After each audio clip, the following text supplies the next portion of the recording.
have to turn from we were talking about goddamn how easy I am to work with, and unless you just really do something stupid and piss me off or just a general dumb fuck, I have to go to dumb fuck. The dumb fuck, the Archbishop of Talentberry, the king of all dumb fucks, Vince Russo, whose name I have not mentioned here in so long.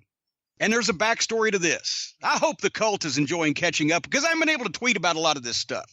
So we're just having the catch-up call this week. Somebody else emails me the other day. Says, well, he's up to it again, right? And, of course, wanted to get me to respond. But he wasn't really wanting to get me to respond publicly because this is why I'm responding publicly. Because the email said, I know that since he got the restraining order against you, you can't talk about Vince Russo anymore. I couldn't leave that go because I didn't know there were people that thought that. So the real reason why I've not been speaking about Mr. Russo of late is because I finally did agree with people that I'm keeping him more over than he can keep himself. Exactly.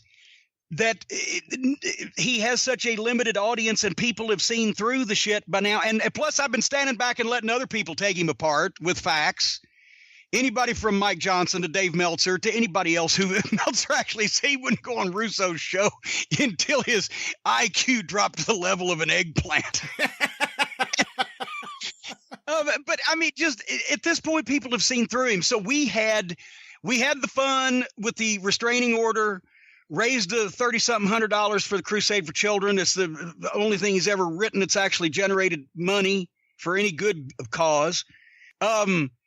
And I was standing back and letting other people take him apart because he's such an idiot, and also because his visibility has decreased to the point he doesn't do live tours that much.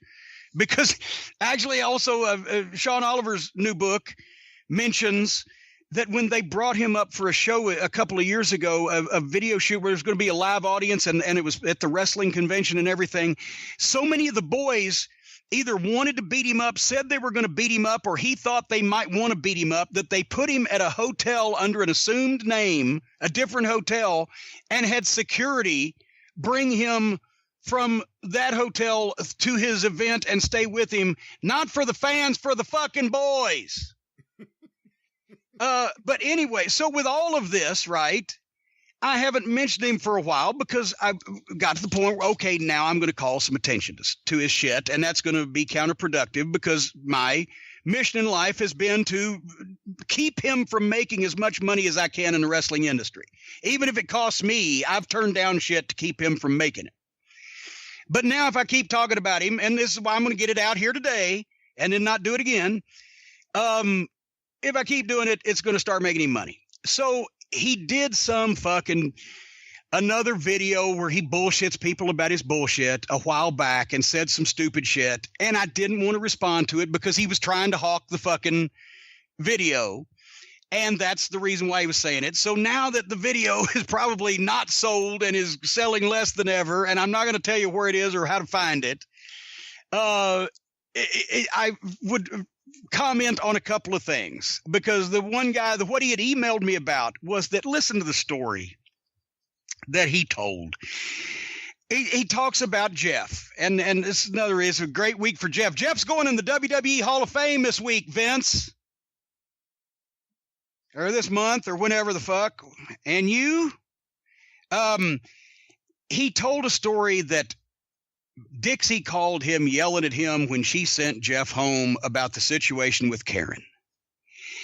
And he proceeds to talk about, it's not my fault, I don't know anything about it, blah, blah, blah. And then Dixie was so mad at Jeff that she also got rid of all Jeff's people, who was basically me, Jim Cornette, and Dutch Mantel. And it didn't have anything to do with him and a blah, blah, blah. And he doesn't know why. And if anybody, this is public fucking record. Not only has it been written down, it was notated at the time in the Wrestling Observer and PW Insider and everywhere else, but it's been written about since. And you can go back and check public records of where people were when. Jeff and Dixie had their split, and Dutch and I and everybody went to the next taping and continued our positions. And then I can't remember whether first it was Savio Vega and Road Dogg, I believe, because, of course, they were Jeff's guys. I think it was first, then Dutch. It may have been Dutch first, but Dutch calls me one day and said, well, I had a meeting with them and they're letting me go. Okay, I continued on doing my job. Then Savio and Road Dogg. The point is, all of them were gone. I was there for 2 more months working for TNA because the producer of the show, Keith Mitchell, and the director, Dave Sahadi, not only was I supposedly one of the on-camera authority figures, and I was an agent in helping guys lay out their matches or whatever in the locker room, but Sahadi and Mitchell had asked me to be the sole wrestling producer allowed in the TV truck because when the taping is going on, you always have a wrestling producer of whatever match in the truck to tell them, hey, there's going to be a dive. Hey, here's what, don't miss this shot. Put your blah, blah, blah. From the wrestling viewpoint, hit the music, cue it. He's lost. You got to cue the referee, blah, blah, blah, whatever the fuck. Wrestling guys there. They asked me to be the one because I'd had the most experience at a major league level and because I was the easiest to work with because I knew what they wanted. So they couldn't get rid of me until some way or another, Mr. Russo was able to sell Dixie that, well, I got this guy now that we're down all the creative team and the agents, this guy, Ed Ferrara, can come in. Lance Storm did have the good line, trading Jim Cornette for Ed Ferrara is like trading your house for a tent. But Russo convinced Dixie that Ferrara could come in and help him with the creative team, but he couldn't be in the same place with me at the same time because I had spit in his face years earlier for mocking Jim Ross's Bell's palsy. So whereupon Dixie lets me go to bring Ferrara in, who lasted a total of 6 months. But at least Russo could show, well, I'm replacing somebody because I have had you fire all these people. I have buried them. After you've got mad at Jeff, I have seen my opportunity and buried all of them to get rid of them. So I got to start bringing some in. That's the way it happened. And everybody has written about it and acknowledged it. And there's record of that fact. But because dipshit lives in his own world and he continues, like Donald Trump, to try to make people think that he knows what the fuck he's talking about, that he's now coming up with shit just for the most gullible of folks who won't bother to check what was happening. So that's what took place. And it was also, and the emails that came out in the lawsuit. Remember the emails where in 2006, Russo was emailing Dixie, burying not only me, 2 weeks after they hired him back, not only me, but Jeff Jarrett also to Dixie so he could get in. And it took him about 3 years, or 2.5. And Jeff made Dixie mad enough that he could get her fucking ear all the way because everybody knew she didn't know what the fuck she was talking about. And she basically, like Trump, she'd listen to the person with the fucking sweetest fucking story rather than the content of same. So, but here's the best part. And the only reason I'm saying this once again is because I got the email, you can't talk about Vince Russo. No, I can talk about Vince Russo all I want. And actually everybody saw what I did with the restraining order. I made a mockery out of it because it came from a mockery and I wiped my ass with it because it was ridiculous. And we raised some money for charity, which is the only good thing this fucking prick's ever done. But what that restraining order says is I can't stalk him. I can't find him and physically abuse him or hurt him. I can't make him in fear of his life, but he is a public figure. And besides the fact that I don't give a shit, I can talk about him all I want, especially when he lies and he's full of shit. And he did this also in this video, and then we'll leave it alone. Now that I've just make sure that everybody the sales are off. Nobody's going to buy this fucking turd to punch bowl. Listen to the story that he told you. Everybody knows when I sent the email to Terry Taylor, giving Terry the Stooge test. And me and Terry shook hands at Winston-Salem at WrestleCade. Because I told him, I said, it was just a Stooge test, Terry. I was never mad at you. I just knew you'd tell him, and I wanted to ruin his day. Because fuck him. I hate him. So, of course, immediately they send the email to Dixie, and they get their entertainment lawyer, by the way. That's the thing. The lawyer that sent me the letter that I had been reported to the FBI for threatening Vince Russo if anything happened to him and blah, blah, blah. I don't know if people remember this part. It wasn't like a criminal attorney or anybody, and it was one of Dixie's entertainment attorneys from somewhere else in Los Angeles or whatever that she worked with in her PR business. So if I had tried to steal Vince Russo's copyright, they'd be more fucking on the ball than terroristic threatening, right? But he actually said that when they saw that email, that the attorney advised them to call me. And once again, he knows me. Vince Russo's known me for all these years, so you can know when he's making shit up. They wanted the attorney, or they wanted Dixie to call me and talk to me about, hey, we've made a mistake. Maybe we'd like you to come back and get me on a plane to Orlando.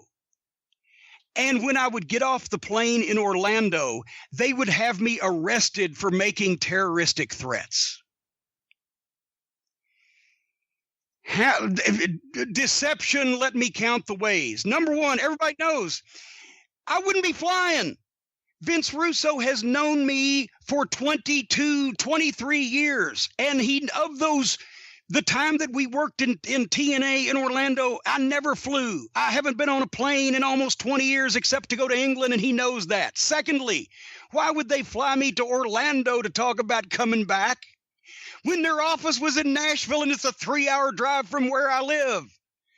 Thirdly, who the fuck that has ever known me would have thought that I would come and talk to them about coming back? I was actually already with Ring of Honor.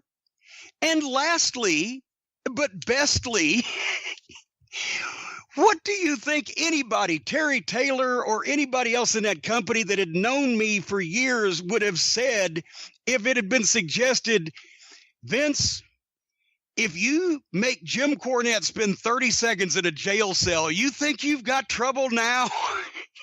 He will dog you like an old gypsy woman, cursing you to your dying breath. But he made that story up because it sounds good and it makes it sound like other people took shit seriously that he was fucking spouting. No. There was never any discussion like that because it didn't happen like that, because the people involved would know that. But you just make shit up. And then, one more, and then I'll go, I swear to God. He also said, and this is the guy that got the restraining order against me because he was in mortal fear of me, had his brother-in-law bringing him a gun so that I or somebody that I had assigned to do the job wouldn't come and murder him and his family in his sleep, right? This was basically his fucking principle. Then to sell the video, he gets there, he says, well, I'll tell you what.